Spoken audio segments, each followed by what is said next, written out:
L'Exode, chapitre 15. Alors, Moïse et les enfants d'Israël chantèrent ce cantique à l'Éternel. Ils dirent : Je chanterai à l'Éternel, car il a fait éclater sa gloire. Il a précipité dans la mer le cheval et son cavalier. L'Éternel est ma force et le sujet de mes louanges. C'est lui qui m'a sauvé. Il est mon Dieu. Je le célébrerai.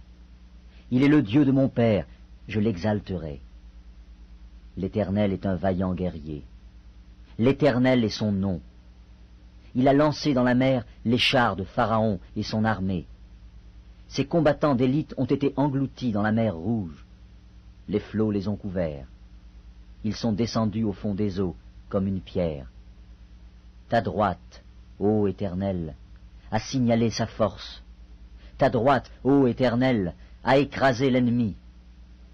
Par la grandeur de ta majesté, tu renverses tes adversaires. Tu déchaînes ta colère. Elle les consume comme du chaume. Au souffle de tes narines, les eaux se sont amoncelées. Les courants se sont dressés comme une muraille. Les flots se sont durcis au milieu de la mer.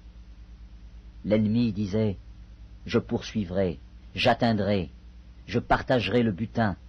Ma vengeance sera assouvie. Je tirerai l'épée, ma main les détruira. Tu as soufflé de ton haleine. La mer les a couverts. Ils se sont enfoncés comme du plomb dans la profondeur des eaux. Qui est comme toi parmi les dieux, ô Éternel? Qui est comme toi magnifique en sainteté, digne de louange, opérant des prodiges? Tu as étendu ta droite, la terre les a engloutis. Par ta miséricorde tu as conduit, tu as délivré ce peuple. Par ta puissance tu le diriges vers la demeure de ta sainteté.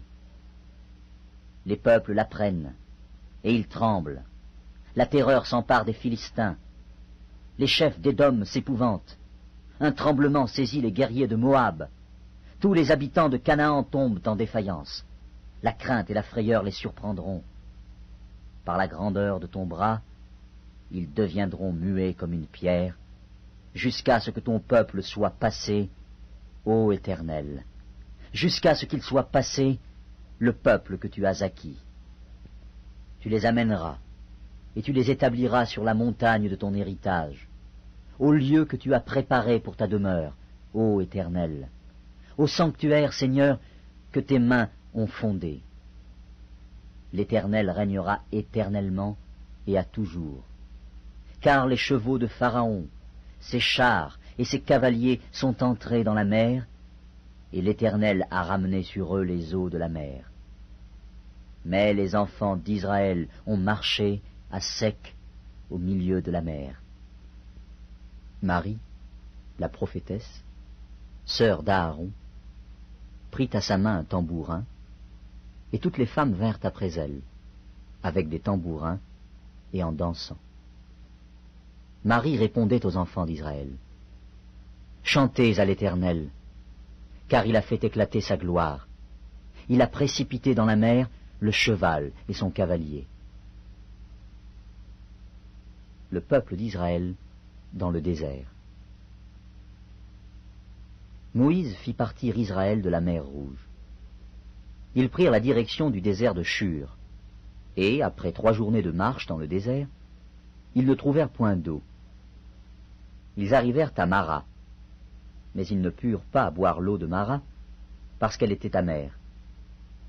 C'est pourquoi ce lieu fut appelé Mara. Le peuple murmura contre Moïse en disant : Que boirons-nous ? Moïse cria à l'Éternel, et l'Éternel lui indiqua un bois qu'il jeta dans l'eau, et l'eau devint douce. Ce fut là que l'Éternel donna au peuple des lois et des ordonnances, et ce fut là qu'il le mit à l'épreuve. Il dit : Si tu écoutes attentivement la voix de l'Éternel, ton Dieu, si tu fais ce qui est droit à ses yeux, si tu prêtes l'oreille à ses commandements, et si tu observes toutes ses lois, je ne te frapperai d'aucune des maladies dont j'ai frappé les Égyptiens, car je suis l'Éternel qui te guérit.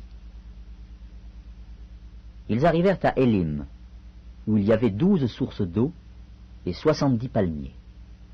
Ils campèrent là, près de l'eau.